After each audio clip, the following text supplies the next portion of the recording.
Good morning guys, welcome to new blog and happy new year to everyone. তো ভাই তোমরা কেমন আছো? আমি তো খুব ভালো আছি, আশা করছি তোমরাও অনেক ভালো আছো। বছরের প্রথম দিন এবং বছরের প্রথম ভিডিওটা নিউ ইয়ারের সবাইকে শুভেচ্ছা জানিয়েই শুরু করলাম। তো ভাই 2023 শেষ হয়ে গেল এবং 2024 এসেও গেল। এই বছরের প্রথম দিনটা আনন্দময় করে কাটানোর জন্য অনেকে অনেক জায়গায় ঘুরতে যায়, বেড়াতে যায়, পিকনিক করতে যায়। তাদেরই মধ্যে একটি ফেভারিট প্লেস হচ্ছে 58 গেট। তো আজকে তোমাদেরকে এই 58 গেটের ফুল রিভিউ দেবো। আর হ্যাঁ, কথা বলতে বলতে ভুলে গিয়েছিলাম, তোমরা আমাকে নিউ ইয়ারের আগেই সবথেকে বড় গিফটটা আমায় দিয়ে দিয়েছো। তার কারণ হচ্ছে আমার চ্যানেলে 1000 সাবস্ক্রাইবার কমপ্লিট হয়ে গেছে। সো সবাইকে অসংখ্য অসংখ্য ধন্যবাদ, এইভাবেই আমার পাশে থাকো। আর চলো আজকে ভিডিওটা স্টার্ট করা যাক।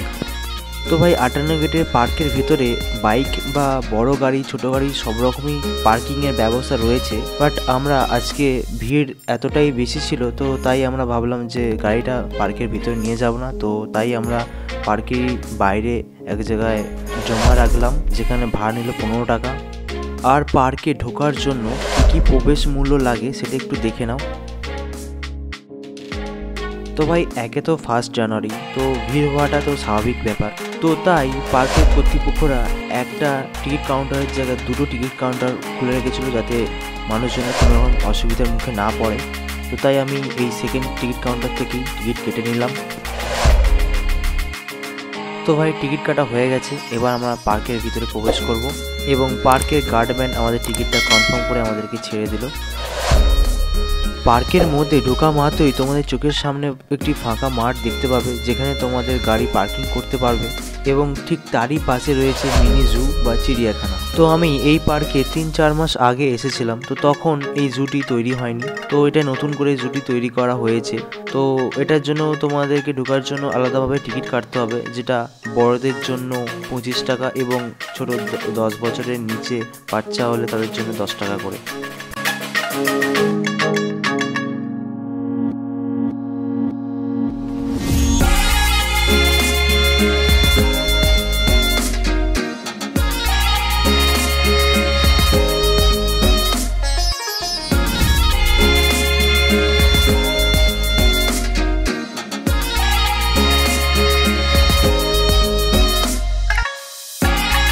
তো ভাই আমরাও ঝটপট টিকিট কেটে মিনি জুয়ের ভিতরে ঢুকে পড়লাম এবং পার্কের গার্ডম্যান আমাদের টিকিটটা কনফার্ম করে আমাদেরকে ছেড়ে দিল।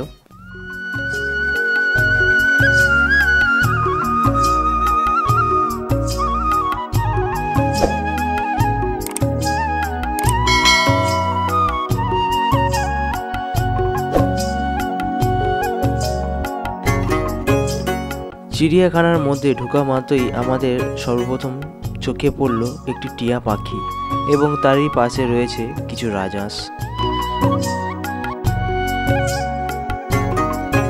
তারপরে একটু এগিয়ে গিয়ে দেখি যে ভাই এখানেও আলিপুর চিড়িয়াখানার মতনও এখানেও ইমু রয়েছে। মানে এখানে আলিপুর চিড়িয়াখানার থেকে ইমুগুলো একটু ছোট, তো যাই হোক এখানেও ইমু রয়েছে, তো তোমরা আসলে দেখতে পাবে।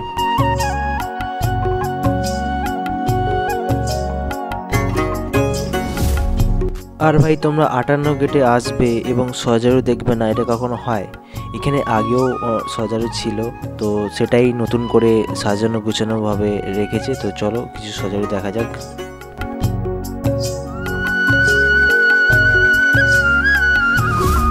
তো ভাই আরও একটি বার্ডস এরিয়া দেখলাম। মানে বেসিক্যালি এখানে বিভিন্ন ধরনের বদ্রি পাখি, ম্যাকাও, আরও অন্যান্য ইত্যাদি পাখি রয়েছে।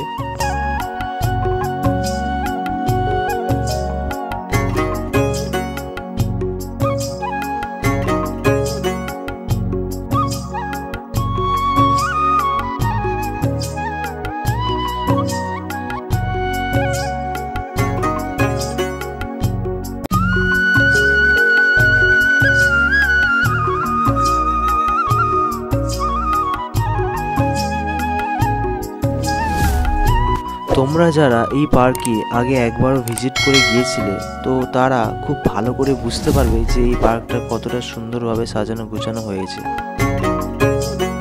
তবে হ্যাঁ, সাজানো গোছানো তো হয়েছে ঠিকই, বাট আগে যে পরিমাণ ময়ূর ছিল, বাট সেই ময়ূরের জায়গায় এসে দেখছি শুধু বড় বড় কাঁচের দেয়াল, এছাড়া আর কিছুই দেখতে পাইনি। আর হ্যাঁ, কিছু বনো মুরগি মানে দেশি মুরগি দেখতে পেলাম।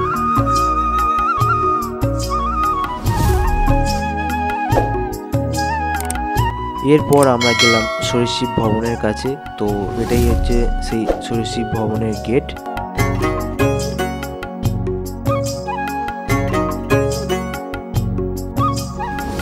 তো ভাই এবার তোমাদেরকে দেখাবো ইন্ডিয়ান রক পাইথন। তো ভাই একটা কথা বলতে হবে যে কলকাতার চিড়িয়াখানার থেকে এখানের পাইথনের সাইজগুলো অনেক গুণ বড়।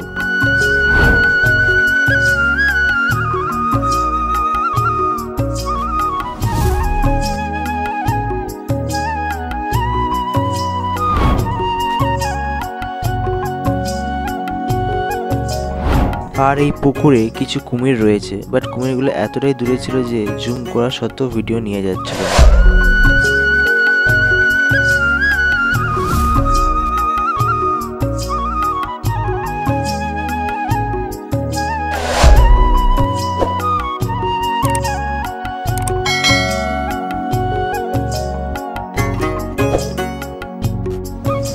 তো ভাই এবার তোমাদেরকে দেখাতে নিয়ে যাব স্টেট অ্যানিম্যাল অফ বেঙ্গল, মানে আমাদের পশ্চিমবঙ্গের জাতীয় পশু, যেটার নাম হচ্ছে মেছো বেড়াল। তো অনেকটাই দূরে ছিল, তো তাই জুম করে দেখানোর চেষ্টা করছিলাম, বাট তোলা যাচ্ছিল না।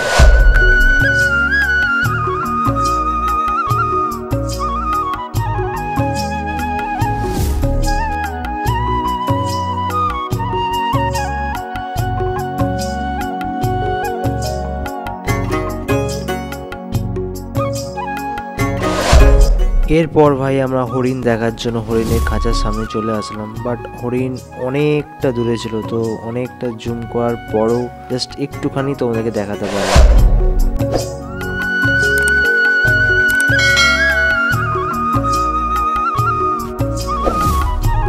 তো ভাই আমাদের চিড়িয়াখানা দেখা প্রায় কমপ্লিট। এবার আমরা বাইরে বেরিয়ে যাব, আর বাইরে বেরোনোর পর তোমাদের চিড়িয়াখানার যে এক্সিট গেটটা একটু সিনেম্যাটিক শটের দ্বারা দেখালাম।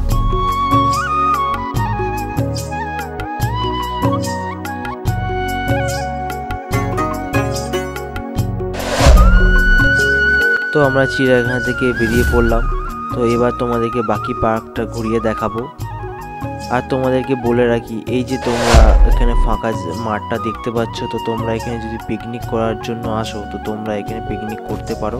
এটা পিকনিক করারই প্লেস।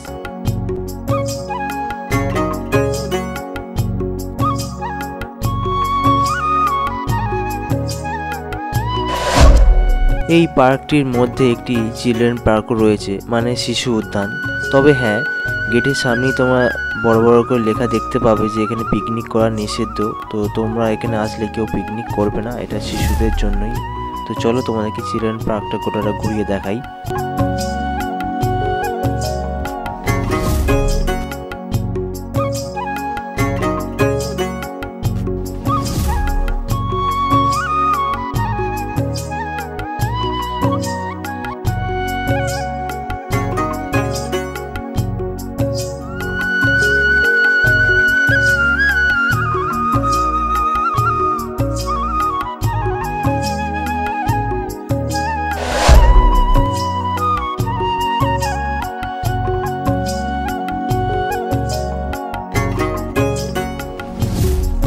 আর এই শিশু পার্কটির মধ্যে একটি বিশাল বড় পুকুর রয়েছে। তো এখানে তোমরা দেখতে পাচ্ছ এখানে বোর্ড রাইডিং এর ব্যবস্থা রয়েছে। তো তোমরা এই বোর্ড রাইডিং কিভাবে নেবে, তো তোমাদেরকে এই ঘাটঘরে আসতে হবে। তো এখানে 30 টাকার বিনিময়ে টিকিট কেটে তারপর তোমাদেরকে বোর্ড রাইডিং করতে হবে।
তো ভাই আমাদের পার্ক দেখা প্রায় কমপ্লিট, আমরা সব কিছুই দেখে নিয়েছি। তো এবার আমরা পার্ক থেকে বেরিয়ে যাব। তবে হ্যাঁ, ভিডিওটা এখনই শেষ করব না। তো এবার তোমাদেরকে এই পার্কের বাইরে কোথায় কোথায় ফিস্টি বা পিকনিক হয় তো সেটাই তোমাদেরকে দেখাবো। তো চলো।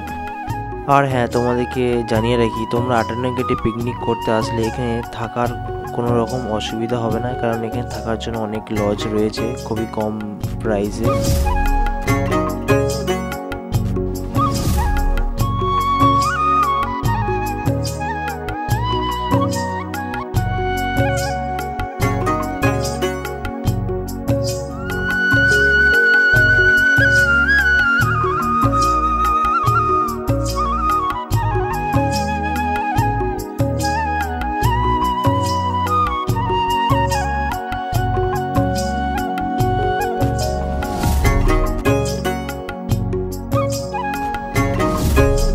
তো ভাই এইগুলোই হচ্ছে 58 গেটের মেন পিকনিক স্পট। তো তোমরা যদি ডিসেম্বর বা জানুয়ারি মাসে পিকনিক করার কথা ভাবছো এবং 58 গেটে আসার চিন্তা ভাবনা নিচ্ছ, তো তোমাদেরকে একটা কথা জানিয়ে রাখি, তো তোমরা এখানে পারলে একটু তাড়াতাড়ি আসার চেষ্টা করবে, কারণ এখানে তাড়াতাড়ি না আসলে তোমরা হয়তো জায়গা নাও পেতে পারো।